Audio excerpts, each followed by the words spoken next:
Welcome back to Victory TV. I'm Jake. Ron at Victory. Trent. And today we're going to take a tour of the rickshaw, update video up until this point. So this was actually a 67 shell, single headlight, Datsun 520. So this truck came about when I was about 8 years old. My dad, my two brothers decided that they wanted to go drag racing, and they acquired this truck that had been started, and from some guy that worked at I think it was G&B Datsun in I don't know, Long Beach or something like that. Anyways, they took and finished this thing. So I grew up around this truck. This truck was in our family raced from 1970 to 75. Yeah, and how old were you? And I was 8 years old back in those days. So cool. And then in 1975, my grandpa and my uncles, they had, it's been a few times into the wall. It had been upside down once or twice. They repainted it black primer. And then in 1975, they decided, let's not repair it this last time and let's build a brand new truck. Because a lot of engineering had come about, since 70 to 75, drag racing was ginormous in Southern California. So they put this one in the backyard, put it under the tarp basically, and started a brand new fresh truck with a newer shell, right? A different year shell. 72 shell with dual headlights. Dual headlights, and they didn't chop the top this time, Yeah. but they put a full chassis under it. Yeah. They got rid of the gasser front end. They put A-arms on it, put 4-link in it. Yes. Yes. Yep. Okay. Yep. Okay. Everything was round tube chassis, and it was basically constructed by, the chassis was all Jim Williams design, and my dad helped him also, and I don't think my brother Reg was around when they did that, but he was around. Uncle Reg and Uncle Jim and Grandpa Homer were all on the initial first truck, and that's what we have here. It's first truck. Yeah, that's what we have here. But actually, to go back a little bit, this truck, the last time this truck crashed upside down, and then 3 weeks later it was repaired and back at Orange County. Oh, wow. So this is actually the repaired truck. I see. Yeah, that's how that came about. I see. Okay. Cool. And then to fast forward it to about 6 years ago, we had our buddy Kevin told us that the original rickshaw was actually in town. It was actually in Apple Valley, California, and it had been sitting there for almost 30 years. When I went with Dad, we were just like, we had found out about it, and then we were going to we went to lunch in Deep Apple Valley. We're like, let's go check this thing out just to see if we can even restore it or whatever. This thing was back behind 6 or 7 cars. We had to take off stuff off the top of the roof. There was stuff stuffed inside of it. I think the rear wheels weren't even existent. The front tires are all flat. This thing was a mess, dude. So no engine in it, none of this stuff. It was just bare, rusted frame rails, the blue cage, but the only reason he knew it was the real truck because the cage was blue. So he was stoked about it, but we went back and Grandpa was still here. So Grandpa was like, dude, that thing was unsafe. We were building good stuff at the time, racing sprint cars, building 2 Fox bodies at the time. He's like, he wanted to see us in those and getting, having a blast. So he thought taking our time off of that to do this for him while he was alive was not worth our time. So, but for, him passing away now, and then Uncle Reg and my dad and Jimmy really wanted it back just as a tribute to Grandpa because how much he gave to them, and then obviously gave to us as we were growing up. So to put it back in our family is super sick. I mean, for me to see it like this compared to where it was, because I didn't know much about it. Obviously, we weren't alive then. So my first time seeing it was the picture that he had showed me a couple times, like that was hanging at Grandpa's house. And then we go and I'm like, that's not the same truck, bro. Like that can't be the same truck. But you're like, definitely, because the way you got in and everything is super tight and just a single roll bar.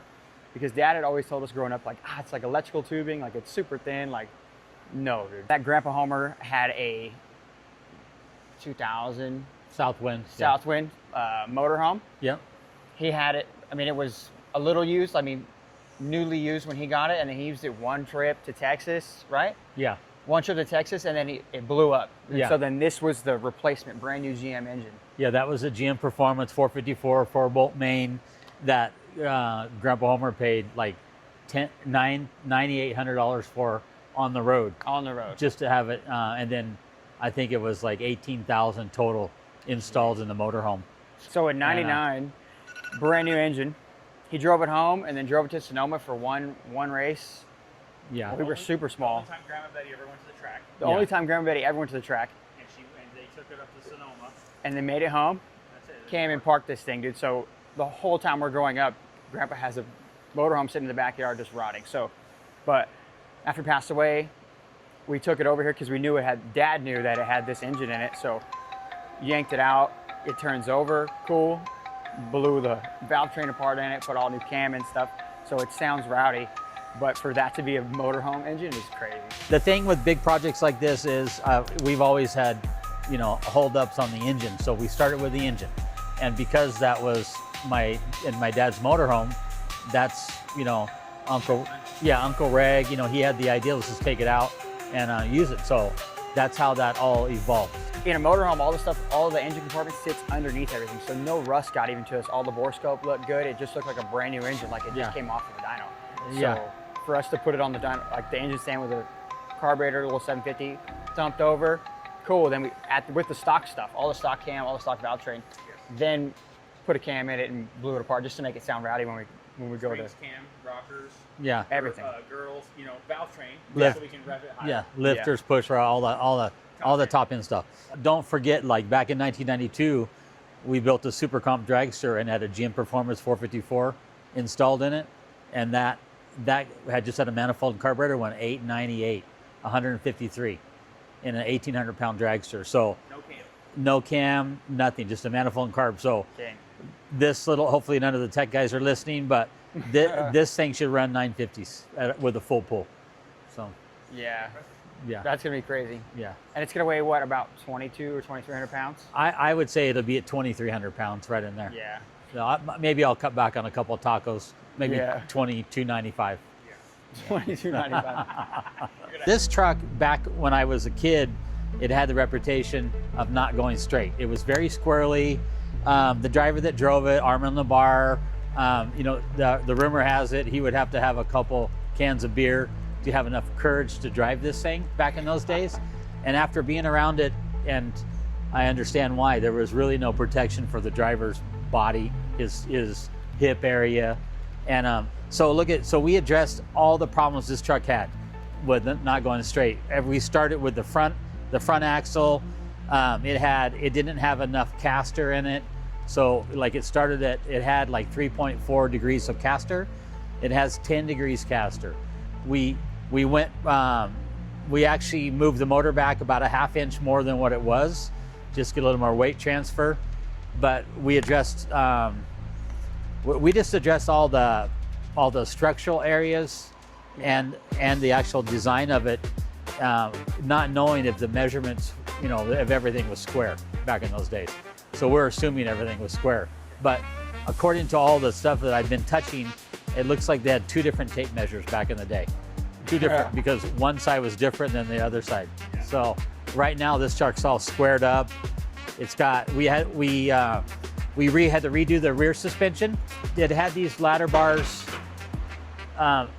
which was kind of, which was cool. This was the evolution before 4-link.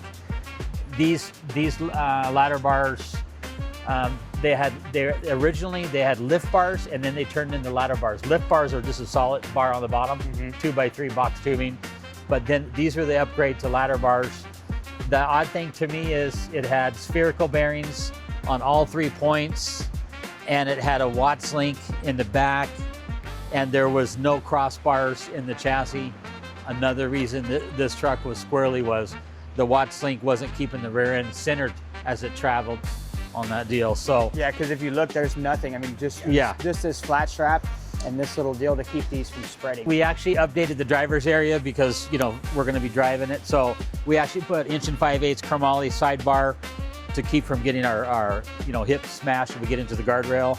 There's actually rocker bars and diagonals under, and actually an upright to protect your feet. So as before, there was none of this. It was just, you just slide in and you sit in the fiberglass seat with a little tube around it, and that was it. So Yeah, this was just a square frame on the front with 2 3/4 uprights. There was nothing. Yeah. There was 0 safety development. Yeah. It was a death trap, long story short. yes, But this is all they knew back in the day. They didn't have anybody to go to for answers. There was no you know, fast guys out there. If you can see the interior on this thing, this is actually the original dash panel that was in here. And what we did was we tried to resemble the stock dash face, but I like the idea of actually making it the top of the dash to where it's actually like a stock 520 truck. So now the dash Zeus out. You can get to all the wiring. We added some more switches, and we got rid of the tachometer was on this side. But one of the reasons this truck was squirrely was I think the guy was looking for the tack. So tack's right in front of the steering wheel.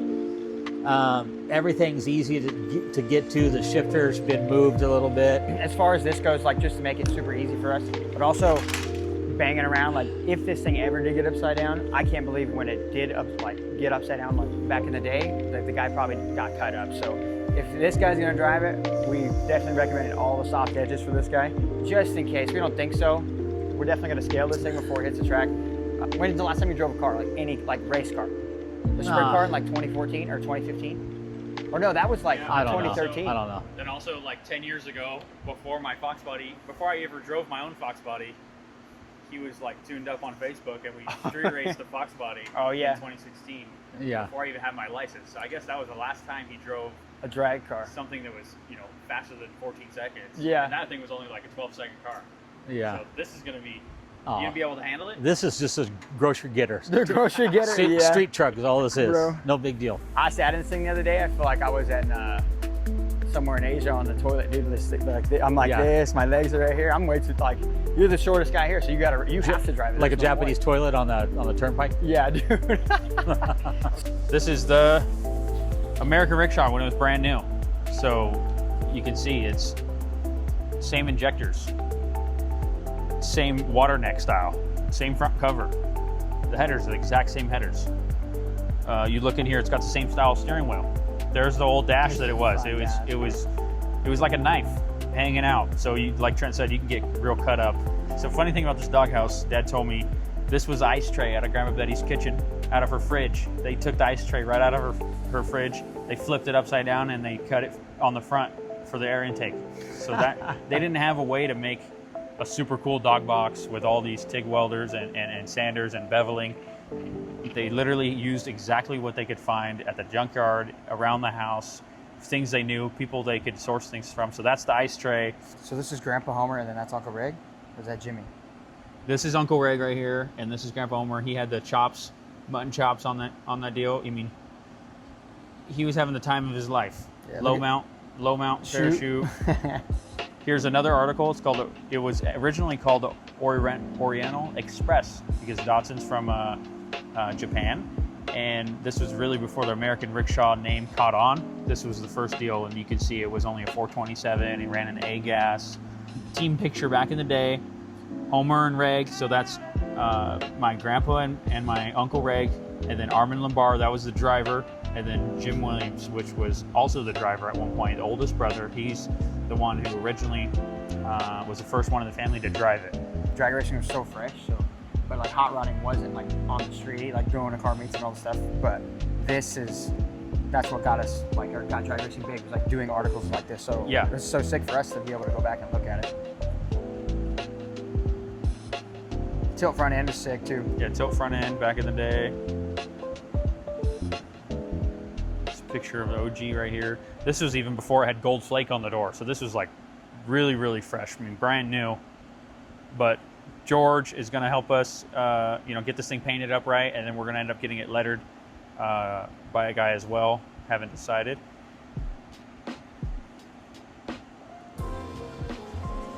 There we go. That was after it crashed one time. You see it was all dented up here on the front. Drove right in the wall on the left front. But you can see the headers, boom, and you look at these headers over here, they come out the same way. I know, that's crazy. Right at the lower part of the cab. So those are the original headers, original wheels. And this is all history of the truck. You can see right here, here's one time it was upside down, made the article. 3 months ago, the American Rikshaw finished its run like this, upside down on its lid. A lot of people thought it was over for the A gasser, but there it was this weekend, as if nothing ever happens. Right here. There you go, repainted, dual headlight front end, back on it. Oh, so this is the second gen one. This is the American Rikshaw 2. This is because this is a single headlight. This is actually the same truck, but the front end had been damaged, if you see on that picture right there, and they could only find a double headlight. No. Yeah. Oh, really? Yeah. So this is the original truck right here, and then you're right, this 'cause version of the chop truck. stop. Yeah, this version of the truck. This is why they sold it in 1975 to build a better deal.